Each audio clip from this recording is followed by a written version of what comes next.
Norton Priory. Ay, historical pala to. Surviving from the 12th century undercroft. Walled garden entrance. Exploring 900 Wow. years of history from medieval. It's nice on summer. ruins and Georgian wall garden. Interesting.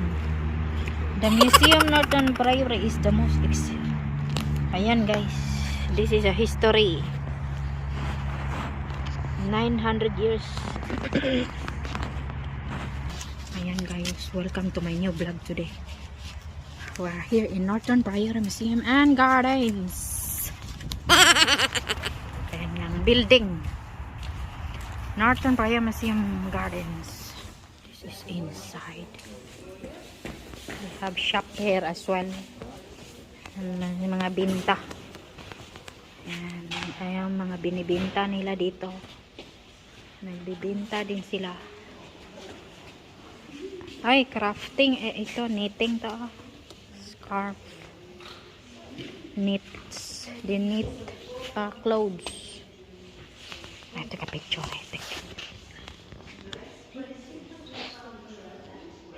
Ayan guys, mga binta nila.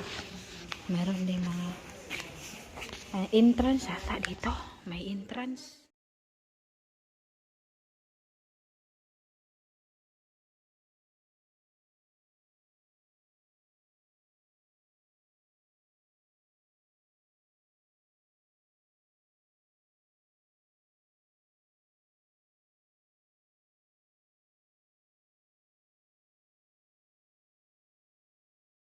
Yeah, or you can go in the lift.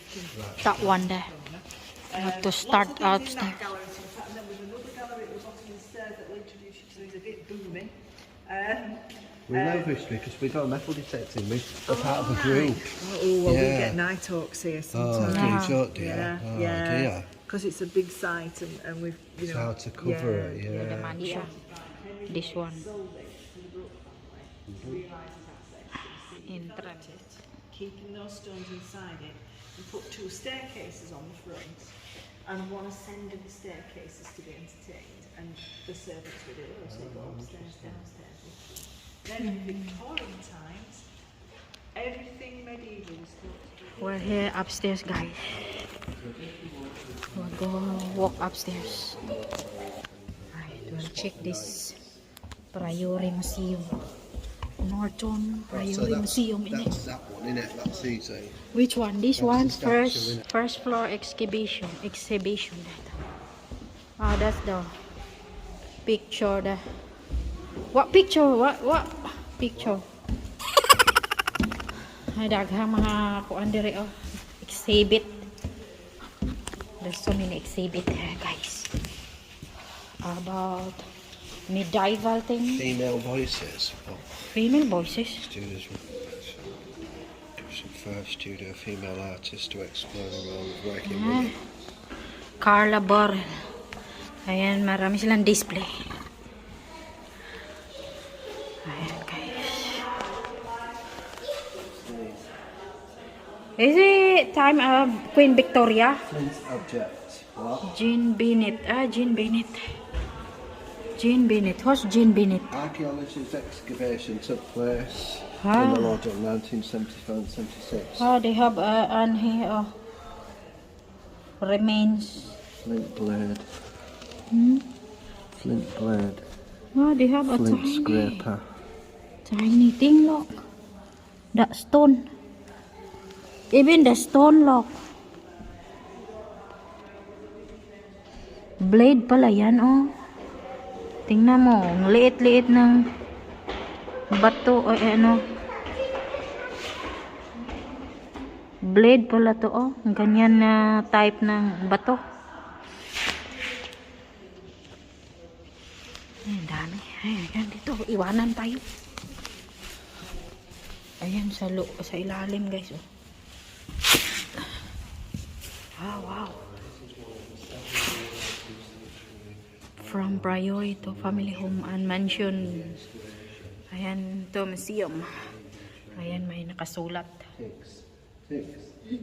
Tudor country house. Ayan. Ang pintuan yan. Oh. Tudor ha. Pintuan. Tudor. Salt. Tudor. Hala. Yes, jar. What is it? That's funny, that bottle top, isn't it? Oh, Like 17th century stoneware nakalagay. bottleneck, part of the What's face the name? with a man with a beard. Wooden bowl. Ay, wooden bowl pala to. Lid plaque. Glass bowl base. Ayan guys, yung nakalagay. Egg cup. 19th century egg cup with blue and white decoration. Cut from Ito yung mga gamit nila noon. Is it medieval ta? hammered coins. Oh wow! Hammered. Look at the hammer coin. How is this better condition than that? Oh yeah, it's a good What way condition. Oh look at this. One, where are the numbers? Wow. Hammered. So it's the short cross penny King John, long cross penny King Oh, Edward the hammered I. coin. Mayroon kaming nakalkal ng ganyan. Oh. Tiny one, so which is 7. Uy. 3 pence Queen Elizabeth I. Long cross. Ayan, pag nakakita. If you found a bowl, 8, what's 8? you have to bring it to museum. II. Number 9 is an Irish penny King George II. 10 is a halfpenny for Queen Victoria. Ito yung details ng coins. Coins and tokens. This were Is found. that a button? Short cross penny of King John. 109. 11th century. Huh?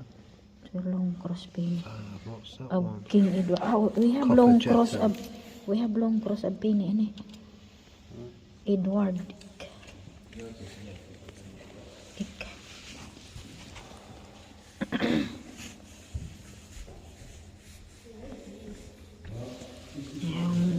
Ito nabiak na plato. Nilagay na lang sa museum ang plato. Ay, ang galing ng design nitong plato na to.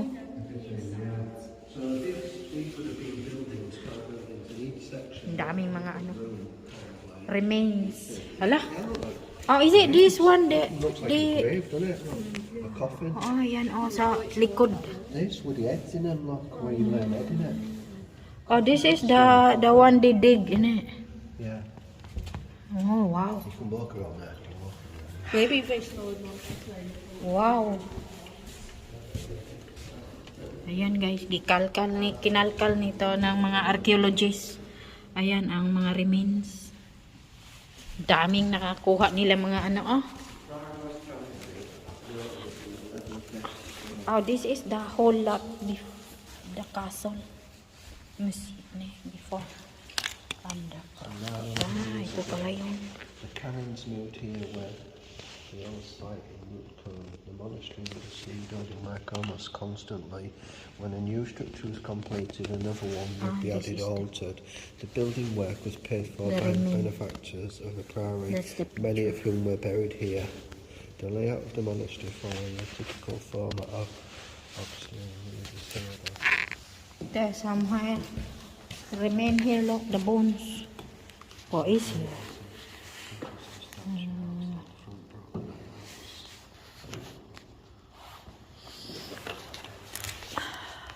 Stained glass rumber bill.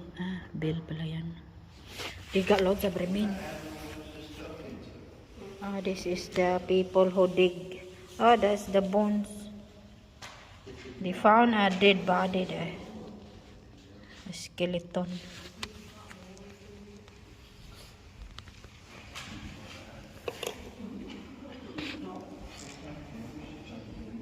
Kasi dito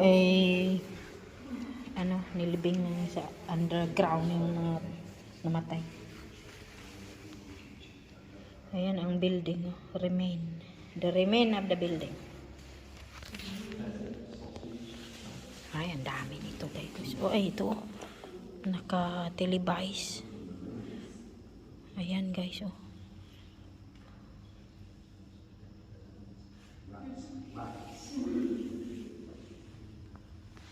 This is this is touch to begin. You have to touch to begin. There's a video, this one. A video. Ayan, the whole lot of this. They have river, like a river here. There's a water.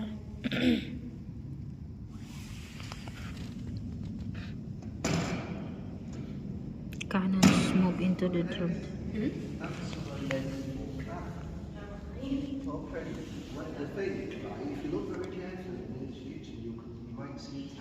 Tudor, 13th century. Ang tagal na pala. Ayan ang kabuuan ng area dito. Building, oh. Ay, ginawa nila itong building, oh. Ayan guys, oh, matouch talaga to. May mga window. Ayan, gibuhatan. They're making a small building here, look. This is the one. Picture, mga tao nagtrabaho noon. Georgian mansion. Had more than 50 rooms. Ground floor had kitchen, storage, and workrooms for the servants. The upper floors had rooms for entertaining, day dining, and bedrooms. This one. Ayan na sila. Oh, Norton Priory is the most exhibited monastery in Europe. Ay, ano pala to siya? Monastery pala to siya, guys. Archaeologists work here from 1972 and 1987 to reveal medieval remains along with artifacts from later buildings on site. Hala, ang tagal pala nila work ng mga archaeologists. Foundation walls of the prior buildings.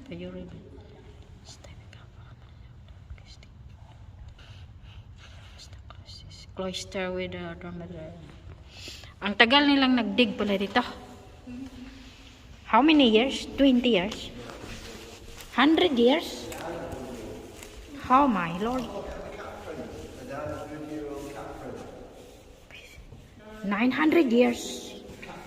Cut print. When they made the floor, the cat must have walked across the floor before it was dry.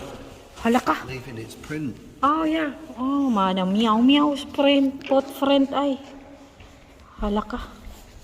Ayan guys. Oh, mayroon pang ng paggawa ng building. Mayroon pusa. Ay, footprint ng pusa. Ayan ang mga remains na yung bowl nila, oh. Ayan na sila. Kitchen ito. Oh, fireplace. Ito, kitchen na. Ayan, butcher na tong lechon. Ayan guys, oh. Ayan ang ginagawa nila sa kitchen. Noong unang panahon. Ayan, mga remains to, oh, picture. Ayan ang nagdig noon. Wala ka, siya pala yan. Ayan ang skull picture. Yung namatay. Siya pala yun. May mga picture. Historic archive. Ay, ito yung mga archaeologist. Ito. Ay, nung unang panahon pa ito. Medieval. Ayun ang mga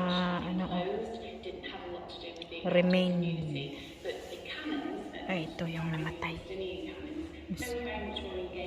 Skull. Ito siya, oh. Special construction.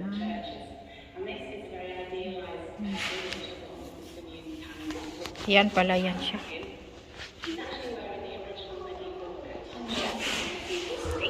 And if you tip them backwards and have a closer look, you can actually see that the carver has even put a very nice medieval beard on his chin. This one is quite special as well. This is what we call Christ in Majesty statue. It's only a fraction of it, but it gives you an indication of the quality of the craftsmanship and the artistry that's depicted right the way through the archaeological collection at Norton. So not only were the Augustinians followers of fashion, they were keeping up with the latest trends, but this sort of material indicates that they had the money to be able to afford the best craftsmanship. And if you just look on the very far side of this particular statue, you can see the tiny, tiny hand, and that's probably one of the saints, either St. Peter or St. Paul, that would have been depicted touching the cloak of Christ at the very bottom of this particular statue. Ayan And pala. at the very end here, very unusual object, and this is a lead ball. And this would have been attached to a papal document that would have come all the way to Runcorn from Rome. It would have had a ribbon going through the middle, so that's why one of them is only half, because the ribbon is actually rubbed away and caused it to break in two. But that's just an indication of the communication that the Augustinian canons would have had. A letter with all the Rome, way from back in Rome the to medieval Runcorn. period. How did they used to do living and Archaeology is mailing very that much days? trying Yeah. to do a That's a jigsaw. long Is way it to a come from, horse? 1 minute on a horse. How they deliver the letter for using horse? Well, that's the only form of transport, so I presume that's how they did it. But now And it's boats. instant. Once you get to the sea, you can travel by sea, can't you? But those days it took ages to deliver that letter. My God, that means stamps must have been expensive. Yeah, very expensive. If we'd have found belt stud outside of the monastic complex, it would have given us a different story. But because we found it within the monastic complex, it gives us an idea that there may have been a very wealthy, educated, presumably lady that visited the site and had accidentally lost a button Halaka. or a belt stud, just the way that you and I would have done today. A belt stud. Research at Norton My Priory. name's Tom Files, and I am the Business Development Officer at Norton Priory Museum and Gardens. Norton Priory is one of the most excavated monastic sites in Europe. We have a large collection, a 48-acre site.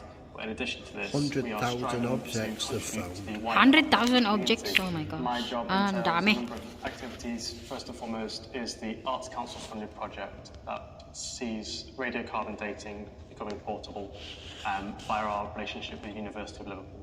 Radiocarbon analysis is the dating of organic artifacts and archaeological material by assessing how much C14 remains in that sample.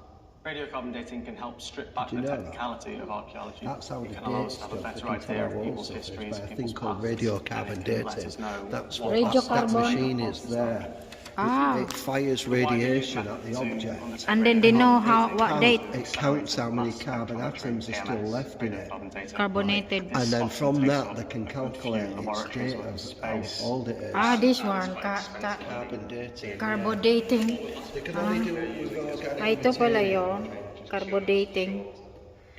And they will know what's the date and year. Radiocarbon dating through QMS They will will, be yeah, I think it will really change the way archaeologists operate on a day-to-day basis. I don't know It will about making assist portable them in ones. excavation At the and minute, for the ways radiocarbon to dating stuff had to go assess back to a their lab artifacts and because their the archaeological machines were QMS big. radiocarbon dating will be But, quicker, they're it will be gonna- cheaper, and it will be more Carbon portable. They're going to dating. do a small portable one so they can move around when they go to Most different. people Oh, that's equate it. Norton Oh, Priory it's her. with In the entrance. archaeological buildings.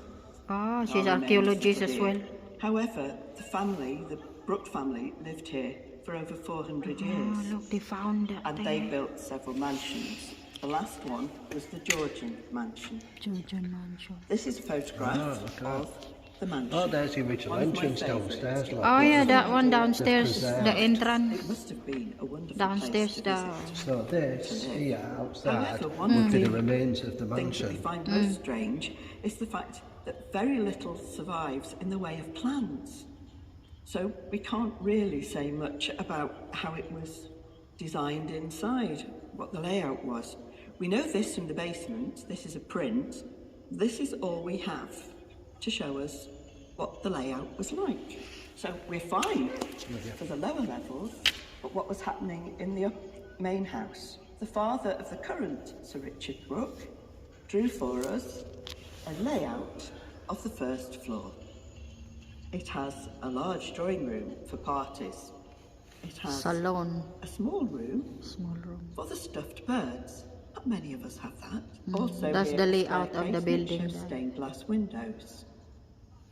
Ayan. One of our photographs shows the stained glass windows mentioned on the plan and the staircase going down to the crypt. When the family moved out in 1921, they God, took you're in the a stained crypt. glass windows with them. That'd be weird, wouldn't it? Many You have other your relatives objects buried in the were basement sold. Yeah. of your house. Photographs Oh my god. provide us They buried in the house. Graveyard at the bottom of your house. this Oh my god, photograph scary. is of the salon, which Well, is that was mentioned then, on the wasn't it? plan. That's what rich people But from our did. point of view, the most interesting object is this little vase on the mantelpiece, a Gien vase. We'd been offered into the collection a pair of Gien vases, which the the person vases offered is them nice, said look. had come from the Brook Mansion Collect at the sale from the Brook in Mansion. 1921. This is the sale catalogue. Old historic If we look mansion. at the contents of somewhere. the small drawing room, lot That 729 was lucky. is 2 They Gien found that vases. letter. Someone all of the donated. pieces Someone of the back in jigsaw puzzle when came together, when we could the piece house together the closed, history they of auctioned the Gien everything vase off and how it in the fitted early into the match. 1900s, and somebody bought the two But most people vases in want the to know photograph, The and then auction. to give them That lived back to the people are museum always the most interesting part of the story. along with the auction We have document. rent Auction books, there are document. So that was pictures one of the farmhouses, the two people who vases lived that were there. in the photograph, But from the point the of view of original the house, photograph. Perhaps the most interesting artifact we have is this lovely little invitation That's to posh, isn't it? Sir Richard Christopher Brooke's 21st birthday party in 1909. Hi, 20. It was a lunch. The interesting thing about the lunch was that it invited the tenant dress up for an event. This is a lovely That's photograph how of they the dress ladies, up before. but it gives really interesting insights into the costume. The fact that lots of the older ladies are in much dark colours and the younger ones are in a lighter colour, and everyone wears a hat. I wonder why that was. Artifacts in it. Remain. There's some big bones. What bones is that? Mga artifacts, guys. Mga remains. Floor ata to mga flooring.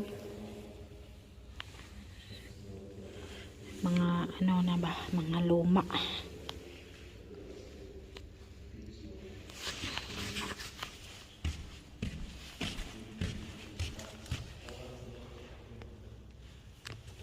What is this one here? This is the guest quarters.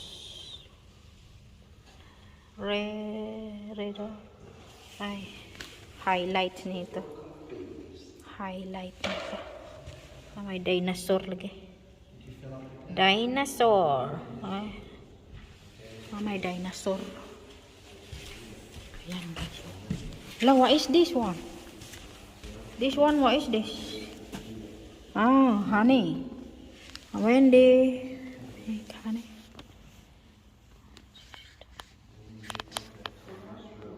That's downstairs, and then the vase.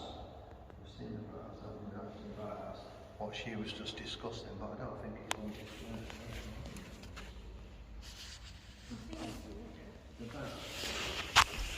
This is how they cover the face when they collect honey. What the heck? Ayan guys, they cover the face. Takpan mo lang mukha ni basket. Good idea. Ito mga remains, mga plato, Meron tayong plato noon ba, yung antique na yun. Mga blue and white. Mga antique. Ayan, mga gamit Ito, hunsoy, mayroon yung hunsoy lagi. Zoom in. Ayan guys, mga rin. Takore. Ayan, kulon. Hala, what is this? Dinosaur.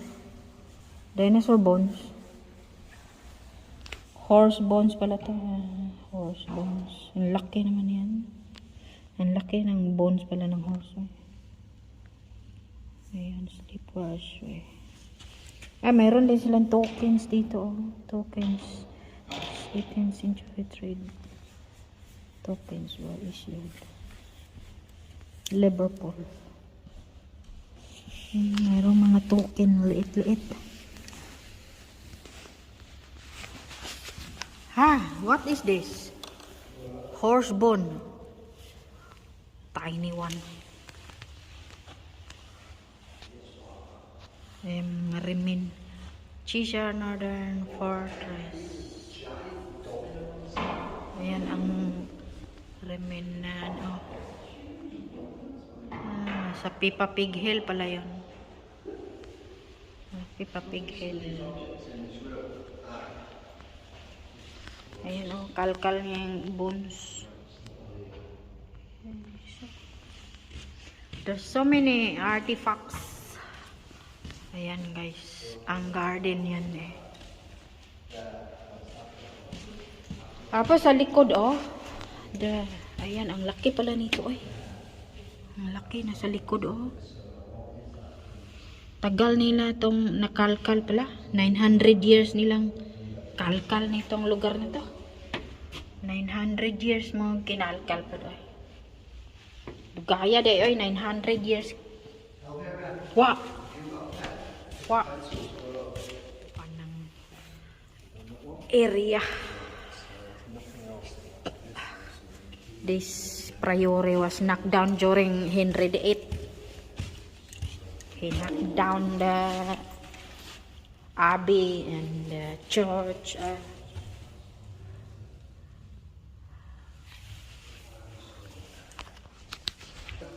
Ayan guys, ang kabukuan ng laki. Malaki pala itong priory na to, eh.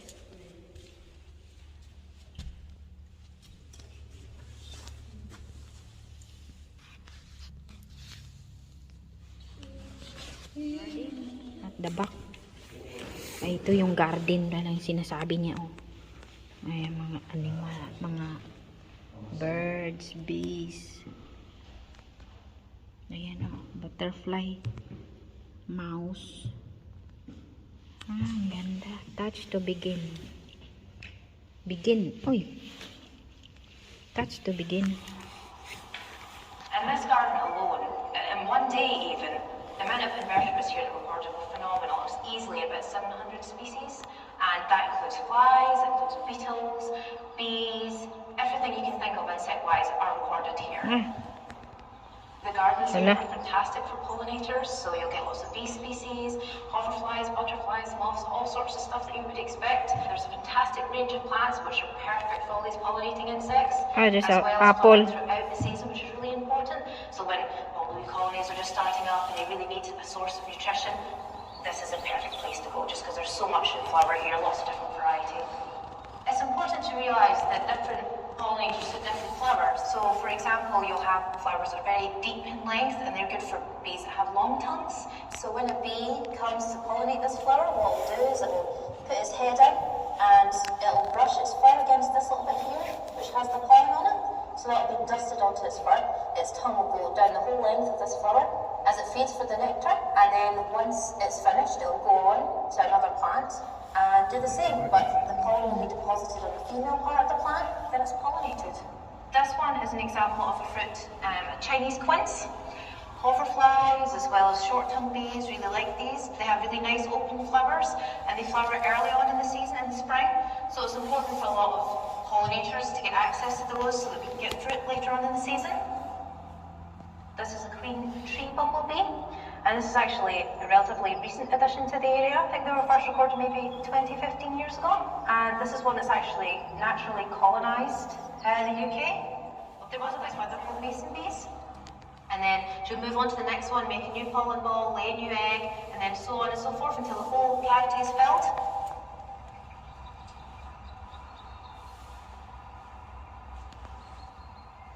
You'll get lots of different types of butterflies here as well.